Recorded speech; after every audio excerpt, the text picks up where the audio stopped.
চীনের রাস্তায় ধুলাবালি কমানোর জন্য এক বিশেষ পদ্ধতি ব্যবহার করছে তারা, নেবু ফেলাই। এই পদ্ধতিতে রাস্তার উপর থেকে পানি স্প্রে করা হয়। এটা দেখতে খানিকটা বিদ্যুতের পিলারের মতো মনে হলেও এর কাজ শুধু পানি স্প্রে করে সমগ্র রাস্তায় ছড়িয়ে দেওয়া। মজার ব্যাপার হলো এটা স্বয়ংক্রিয়ভাবে 24 ঘন্টায় চলতে থাকে। পিলারের ওপরের দিকে থাকা সোলার সিস্টেমের মাধ্যমে এটা অটোমেটিক্যালি চলতে থাকে। এই সিস্টেমে কোনো মানুষের প্রয়োজন হয় না। পিলার থেকে উচ্চ গতিতে পানি বের হয়, ফলে পানি কুয়াশার মতো সম্পূর্ণ রাস্তায় ছড়িয়ে পড়ে। তার ফলে বাতাসে কোনো ধূলিকণাও ভেসে বেড়াতে পারে না। চীনে রাস্তা পারাপার করার জন্য নতুন এক টেকনোলজি বের করেছে ইলুমিন। এ যেন রোডের বডিগার্ড। যখন কোনো পথচারী রাস্তা পার হয় তখন ট্রাফিক সাইনবোর্ড এবং জেব্রা ক্রসিংয়ে ব্যবহার করা ছোট ছোট ইন্টিগ্রাল লাইট জ্বলে ওঠে। এমনকি এটাতে আরও একটি ফিচার অ্যাড করা হয়েছে। আপনি যদি স্মার্টফোন ব্যবহার করতে করতে রাস্তা পার হন তাহলে এটা আপনাকে সিগন্যাল দিয়ে সতর্ক করে দিবে। মূলত সৌরশক্তির সাহায্যে এই লাইটগুলো কাজ করে। লাইটগুলো এতটাই শক্তিশালী যে 400 মিটার দূর থেকেও সম্পূর্ণ বোঝা যায় কোথায় জেব্রা ক্রসিং আর কোথায় মানুষ পার হচ্ছে। আপনি হয়তো জানেন রাস্তার পাশে যে ব্যারিকেডগুলো থাকে সেগুলো গাড়িকে রোড থেকে পড়ে যাওয়ার হাত থেকে বাঁচায়। কিন্তু চীনের এই ব্যারিয়ার একটু আলাদা ধরনের। এটা আসলে রোল করে বা ঘুরে যেতে পারে। ভাবুন তো, কেউ যদি গাড়ি চালিয়ে নিয়ন্ত্রণ হারিয়ে ফেলে, তখন এই ব্যারিকেডগুলো ধাক্কা খেয়ে সোজা ঠেলে দেওয়ার বদলে গড়িয়ে গড়িয়ে গতি থামাতে সাহায্য করে। আরও অবাক করার মতো ব্যাপার হলো এই ব্যারিকেডগুলো এতটাই শক্তিশালী যে বড় ট্রাকের ধাক্কাও সহ্য করতে পারে। সাধারণ ব্যারিকেডগুলো হঠাৎ ধাক্কায় ভেঙে যায় আর সেটা দুর্ঘটনা আরও বড় করে দেয়। কিন্তু এটা বড় গাড়ির জন্য এক ধরনের কাজ করে।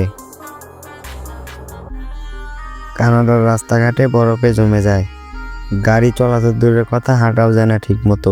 এই সমস্যার সমাধান দিতে কানাডার অনেক শহরের রাস্তায় বসানো হচ্ছে জুলোমেন্টিং সিস্টেম। এই বিশেষ প্রযুক্তি, এই সিস্টেম একেবারে রাস্তার নিচে বসানো হয়। আর তুষারপাত শুরু হলে নিজে থেকেই গরম হয়ে বরফ গলিয়ে দেয়।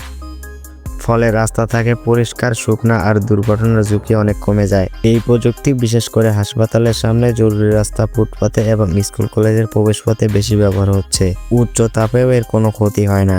এই শীটের তাপমাত্রা প্রয়োজন অনুযায়ী কমানো বাড়ানো যায়। এমনকি যে কোনো জরুরি প্রয়োজনে ওয়াইফাইয়ের মাধ্যমে এর তাপমাত্রা সেভ করা যায়। সাউথ কোরিয়ার শহরগুলোতে এখন রাস্তায় বসানো হচ্ছে এক বিশেষ প্রযুক্তি, যা সরাসরি রাস্তার উপর পানি স্প্রে করে। এতে একদিকে ধুলাবালি কমে, অন্যদিকে চারপাশের তাপমাত্রা উল্লেখযোগ্যভাবে কমে যায়। এই সিস্টেম সম্পূর্ণ অটোমেটিক। আবহাওয়ার অবস্থা বুঝে নিজেই চালু থেকে বন্ধ হতে পারে। বাইরে গরম বেশি হলে এটি পানি ছিটানো শুরু করে, আবার আবহাওয়া ঠান্ডা হলে এটি বন্ধ হয়ে যায়। চাইলে মোবাইল অ্যাপ দিয়েও নিয়ন্ত্রণ করা যায়। এই প্রযুক্তির সবচেয়ে বড় সুবিধা হলো রাস্তাঘাটে খোঁড়াখুড়ি ছাড়াই সহজে ইনস্টল করা যায়। পুরো সিস্টেমটি চলে সৌরশক্তির সাহায্যে, তাই আলাদা বিদ্যুৎ সংযোগের দরকার পড়ে না এবং অপারেটিং খরচও অনেক কম। ইলেকট্রন, সুইডেন, ইটালি আর জার্মানি, এই তিনটি দেশেই ইলেকট্রনিক রোড প্রযুক্তি নিয়ে পরীক্ষা চলছে। এই প্রযুক্তির মূল কাজ হলো রাস্তায় গাড়ির চার্জার হিসেবে কাজ করবে। মানে গাড়ি চলতে চলতেই চার্জ হবে, স্টাফ দেওয়ার কোনো দরকার নেই। এই পরীক্ষায় তারা 8.5 কিলোওয়াট সম্পূর্ণ প্যাসেঞ্জার কার এবং পাবলিক বাস সফলভাবে চার্জ করতে পেরেছে। এতে DWLUPT নামক একটি বিশেষ প্রযুক্তি ব্যবহার করা হয়েছে, যেখানে রাস্তার নিচে ইন্ডাকটিভ কয়েল ও ইলেকট্রিক তার বসানো হয়েছে। এই গাড়ির নিচে থাকে একটি রিসিভার যা রাস্তায় থেকে চার্জ সংগ্রহ করে। পরীক্ষার অংশ হিসেবে তারা একটি ট্রাক টানা 100 ঘন্টা চালিয়েছে এবং ইলেকট্রিক পাওয়ারেই প্রায় 1924 কিলোমিটার পথ অতিক্রম করেছে। অটোমেটিক ব্যারিয়ার, এটা হলো এমন একটা গেট যা নিজে নিজেই গাড়ি চলাচল নিয়ন্ত্রণ করতে পারে। সাধারণত বড় বড় হাইওয়ে বা রেল ক্রসিংয়ে এগুলো বসানো হয়।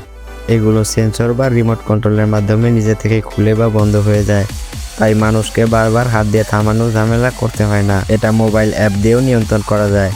অনেকগুলো আধুনিক সিস্টেমে গাড়ির নাম্বার প্লেট শনাক্ত করা মডিউল আছে, যাতে বিশেষ গাড়ি যেমন অ্যাম্বুলেন্স গেলে গেট নিজে থেকে খুলে যায়। নিরাপত্তার জন্য এই ধরনের ব্যারিয়ারের ব্যবহার বাড়ছে, কারণ এটি যানজট কমাতে সাহায্য করে।